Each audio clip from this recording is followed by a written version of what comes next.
From Montana's news leader, this is the MTN 10 o'clock news. Good evening and thanks for joining us tonight. I'm Russ Riesinger. Montana's 25th governor promises a new way of doing business in Helena as Greg Gianforte and other statewide officials start their terms in office. MTN's Jonathan Ambarian takes us to today's ceremonies. On Monday, Governor Greg Gianforte and Lieutenant Governor Kristen Juris were sworn in a small ceremony at the Montana State Capitol. There were no large crowds as a typical inauguration would have. Gianforte said it was important that this event changed, as so many others during COVID-19 have had to. Montanans have had to make sacrifices and do things differently. You've had to change how you celebrate holidays, scaled down wedding ceremonies, and postponed many of your long-awaited plans. This inauguration ceremony is no different. He praised first responders, healthcare workers, and others who've stepped up during the pandemic, and promised to lead a comeback from COVID and the economic devastation that accompanied it. I am confident that with vaccines and increased testing, we will get a better handle on our response to COVID-19. I am confident that our economy will rebound. I am confident Montanans will get back to work in good-paying jobs. Gianforte is Montana's first Republican governor in 16 years. He said he wants to take the state on a new course, focusing on economic growth and a more responsive government. He vowed to work with people across the political spectrum to serve the state. 4 other statewide officials were sworn in Monday. The first was Attorney General Austin Knudsen, who vowed to make the Department of Justice more efficient and focus on prosecuting crime, particularly involving drugs. I know how much small town in rural Montana can benefit from a little extra help from the AG's office. The Attorney General's office can and must work better for the people of the state. Also sworn in Monday were Secretary of State Christy Jacobson, State Auditor Troy Downing, and the only official starting a second term, Superintendent of Public Instruction Elsie Arnson. Those statewide offices had already been in Republican hands. Gianforte's victory gives the party all 5 seats on Montana's land board. In Helena, Jonathan Ambarian, MTN News. And tonight, Governor Gianforte also announced that he's tapped Gallatin County Sheriff Brian Gutkin to head the Department of Corrections.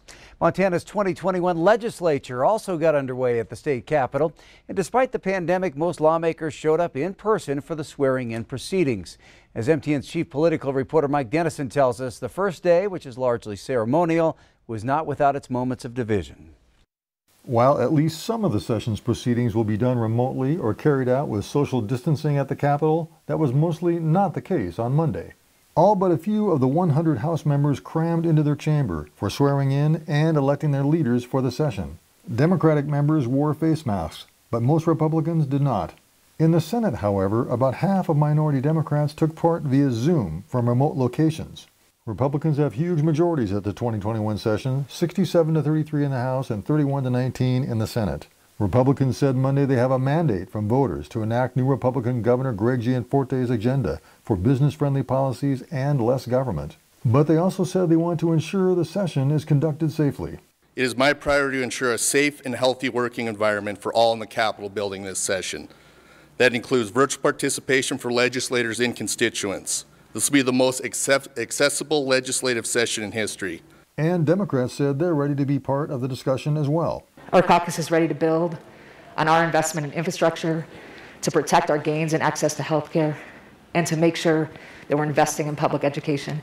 These are things that Montana families need to thrive and survive across the state, and we hope that you'll join us. Outside the Capitol, some Helena residents picketed to protest Republicans' refusal to enact stricter health guidelines at the session, including the wearing of masks. And a pro-Trump contingent also rallied in front of the building, where some attendees criticized moderate Republicans for undermining conservative policies. But back inside the Capitol, conservatives lost one of their first skirmishes on the House floor. They tried to impose a set of temporary House rules, which they said would give conservative Republican leadership a clear hand to enact the will of the voters. I, for one, do not want to face the people back home who told me, please do as we asked you. Please enforce rules that are going to free up the people in the state of Montana and allow them to exercise personal responsibility and personal freedoms which have been denied to them in the last 10 months. That move failed on a 42 to 58 vote, with 25 Republicans joining all 33 House Democrats to defeat it. That means conservative and moderate Republicans must work out a set of rules they can agree on as the session gets started this week. The rest of this week is mostly organizational meetings, with committees figuring out the technological landscape for remote testimony and other social distancing steps. But on Thursday, Governor Greg Gianforte presents his proposed changes to the state budget, and work on that budget and other issues will begin in earnest. At the Capitol, Mike Dennison, MTN News. The legislative session is scheduled to continue through April. Well, COVID-related illness is tied to another 21 deaths across the state since just yesterday. Silver Bowl County saw the most with 10. 3 deaths are reported here in Yellowstone County. Bighorn County also reports its 65th victim today. The statewide total now stands at 1,029. Although Yellowstone County leads those numbers with a total of 165 deaths, as we head into the new year, data shows new positive cases are trending down. In the past 3 weeks, cases have dropped from about 1,000 new cases per week to fewer than 400. But health officials warn we should know in the next week or so how the virus spread during the holidays. Yellowstone County's health officer updated the Billings City Council on the pandemic tonight, urging continued caution and vigilance with health safety measures despite that recent decline in cases. Health Officer John Felton showed data indicating the month of December was good for Yellowstone County COVID case counts. Test positivity rates, hospital inpatient counts, and new infections have dropped to numbers not seen since July. But that doesn't mean the community should let its guard down, he said. Felton says we still have a long way to go before a majority of the community has received the COVID-19 vaccine and reaches herd immunity.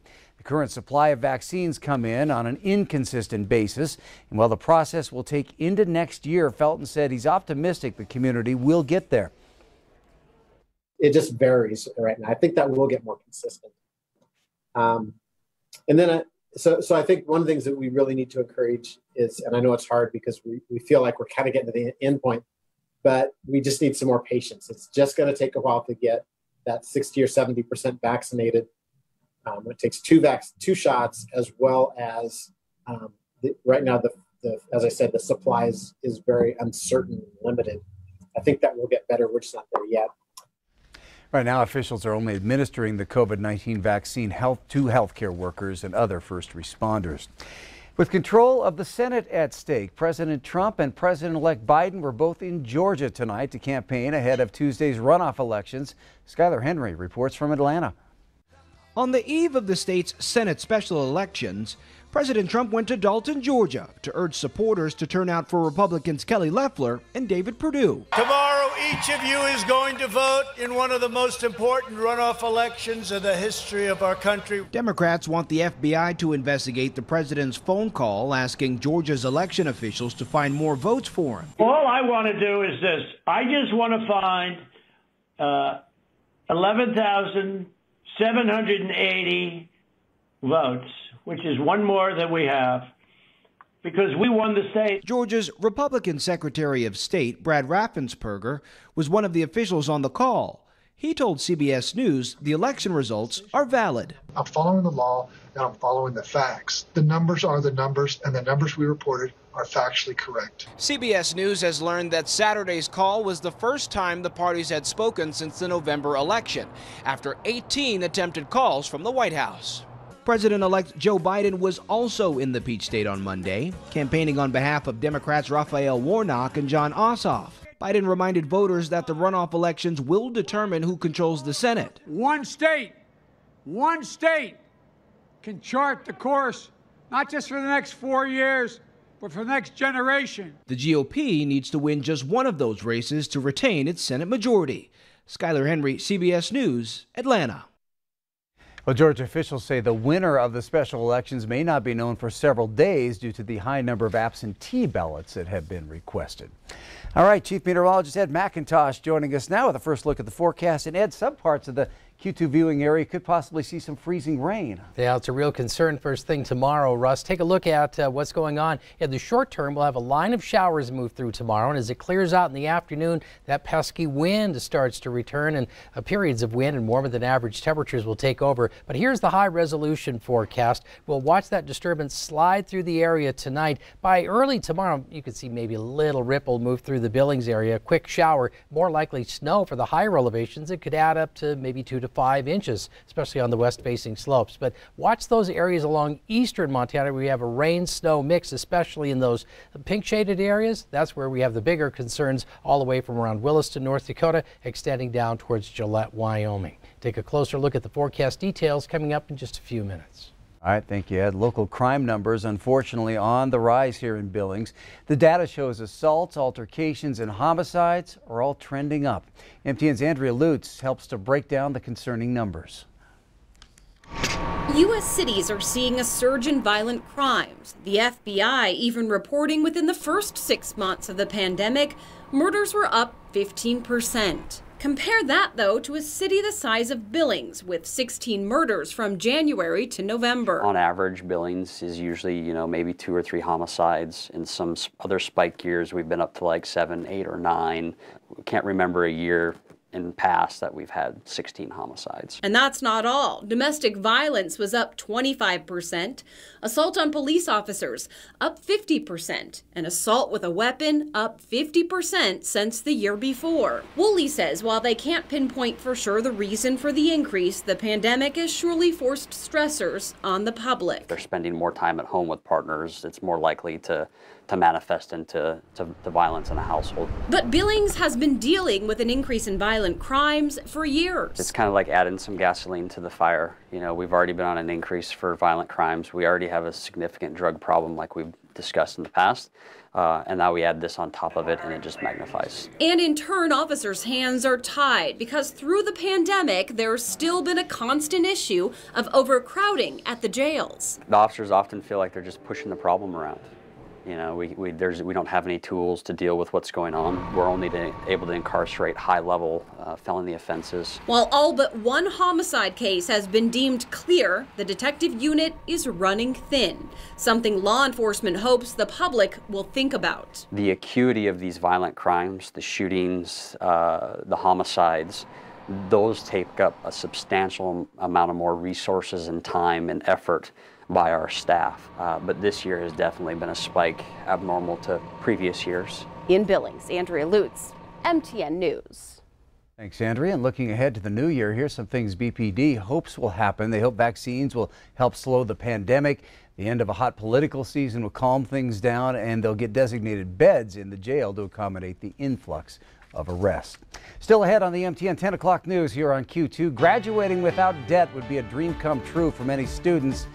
Now it's a reality for a few nurse apprentices in Billings. We'll explain coming up next. And a little later in sports, basketball is back in the Magic City as the Rocky men and women tip off their seasons tonight. Highlights from the hardwood coming up a little later.